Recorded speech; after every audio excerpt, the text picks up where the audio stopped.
Hello friend, welcome to my YouTube channel. आज हम आपको एक ऐसी चाय के बारे में बताएंगे जो आपके लंग्स को, आपके बलगम को, आपके फेफड़े को, आपके खांसी को, जुकाम को, बार बार आने वाला सबको ये क्योर करेगा। ये जो आज हम आपको एक ऐसी चाय के बारे में बताएंगे जो खास करके विंटर के मौसम में अगर आप उसका यूज अपने यूज में लेते हैं तो आपको ये बहुत फ़ायदा का होगा। अगर आप हम उसको रेगुलरली यूज में लेंगे तो अगर हम बार बार किसी को खांसी आ रही है, लंग्स में सूजन है या फिर सर्दी जुकाम है, तो बहुत ज़्यादा अगर क्रिटिकल कंडीशन है तो हमें डॉक्टर से सलाह लेनी चाहिए, यानी मेडिसिन का सहारा लेना चाहिए। और अगर बहुत ज़्यादा नहीं है, ये सीजनल हो रहा है किसी को, तो वो येलोपैथ नहीं लेना चाहिए। और अगर बहुत ज़्यादा है, क्रिटिकल कंडीशन है, मतलब क्योर नहीं हो रहा है ये रेमेडी से, तो आपको मेडिसिन का सहारा ज़रूर लेना चाहिए।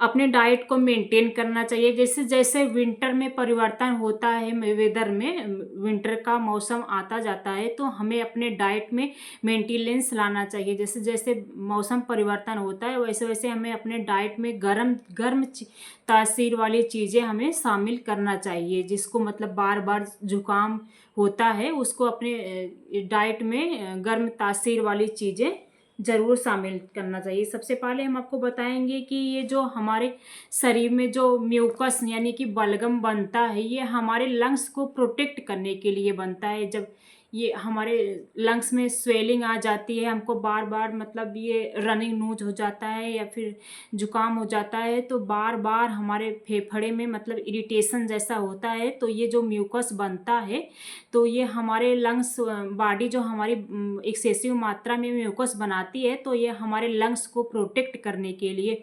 लेकिन बार बार जब म्यूकस बनता है तो ये इसमें स्वेलिंग आ जाती है, जिससे हमें अस्थमा की शिकायत हो सकती है, ब्रोंकाइटिस हो सकता है, एपनिया हो सकता है, सांस लेने में दिक्कत हो जाती है। तो हमको जब ये रेमेडी से नहीं मतलब ट्रीट होता है तो हमें येलोपैथ का सहारा लेना चाहिए। मतलब कि डॉक्टर से प्रिस्क्राइब करने के बाद ही हमको मेडिसिन लेना चाहिए।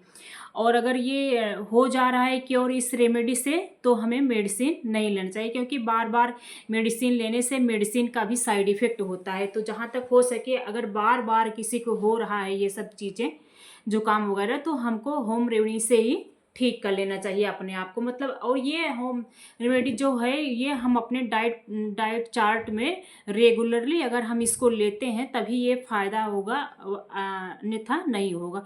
और जब हम अडल्ट एज में या फिर चिल्ड्रन एज में ही, मतलब कि वैसे हम अडल्ट एज तो ज़्यादा ही कर सकते हैं। अडल्ट एज यानी 40+ तक हम यदि अपने बॉडी को मतलब डाइट मेंटेनेंस देते रहेंगे या फिर 50+ तक, तो ही हमारे ओल्ड एज में ये हमारी बॉडी हमारा साथ देगी।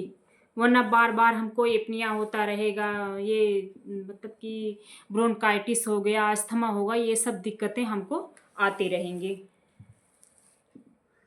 लेकिन अगर म्यूकस ज़्यादा टाइम तक हमारे शरीर में यानी लंग्स में बना रहता है तो हमको ये ब्रोंकाइटिस हो गया, अस्थमा हो गया, ये सब दिक्कतें होती रहती हैं। तो इसलिए हमको ये इसको निकालने के लिए, मतलब कि म्यूकस हमारे शरीर में ज़्यादा देर तक अगर रहेगा तो बैक्टीरियल ग्रोथ होने लगता है वहाँ पर। जब बैक्टीरियल ग्रोथ होने लगा तो रिस्पायरेटरी सिस्टम की कई सारी बीमारियाँ हमको ग्रसित कर देंगी।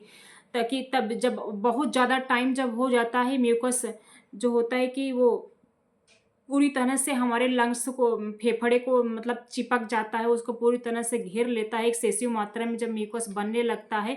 और म्यूकस मतलब कि वो कठोर हार्ड हो जाता है, तो ये म्यूकस निकल नहीं पाता है, तो हमें येलोपैथ का सहारा लेना ही पड़ेगा। तो जब म्यूकस हार्ड हो जाता है तो ये ऐसी कंडीशन, क्रिटिकल कंडीशन बन जाती है, बिना येलोपैथ, बिना डॉक्टरी मतलब कि डॉक्टर से वो मेडिसिन लिए हमारा ये क्योर नहीं हो पाता है। कभी कभी तो बहुत ज़्यादा टाइम तक म्यूकस बनने से हम ये 15 दिन तक अगर खांसी लगातार बलगम के साथ आ रही है तो ये टीबी मतलब ट्यूबरकुलोसिस भी इंसान को हो सकता है, ब्रोंकाइटिस हो सकता है, अस्थमा हो सकता है। इन सब चीज़ों से बचने के लिए आज हम आपको एक ऐसी चाय के बारे में बताएंगे जिसको अगर आप लगातार अपने जीवन में वो लेते रहेंगे अपने डाइट चार्ट में, तो आपको वो क्लीन मतलब कि म्यूकस को वो चाय जो होती है वो स्मूथ बनाती है और ये उसको बाहर निकालने में भी मदद करती है। और ये जो चाय होती है ये अदरक ये हम एक कप लेंगे, पहले उसमें अदरक का जूस डालेंगे, थोड़ा सा नींबू का जूस डालेंगे और वो हल्दी उसमें थोड़ा सा डाल के, उसके बाद ये शहद डाल के, हल्दी शहद और ये अदरक का जूस, उसमें कुटी हुई काली मिर्च डाल के हमको ये डेली सेवन करना है।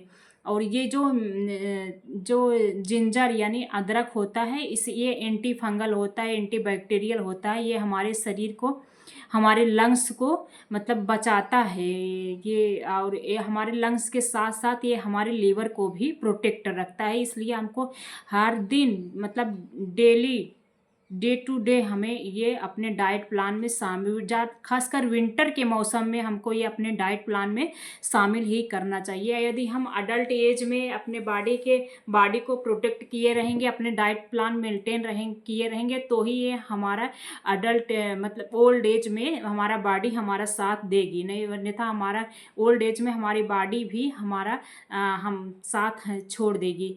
तो मतलब कि हमको तरह तरह की बीमारियां होती रहेंगी। और एक्सरसाइज वगैरह मतलब जो ये हमको सांस से रिलेटेड योगा वगैरह है, मतलब कि जिससे जो ये मॉर्निंग वॉक हो गया और मॉर्निंग की सुबह हो गया, सांस ऐसे हमको ये सभी योगा कभी साथ साथ करने रहना चाहिए। और इसके साथ साथ हमको ये चाय को अपने डाइट में जरूर, अदरक की चाय को हमको अपने डाइट में ज़रूर शामिल करना चाहिए। Thanks for watching video.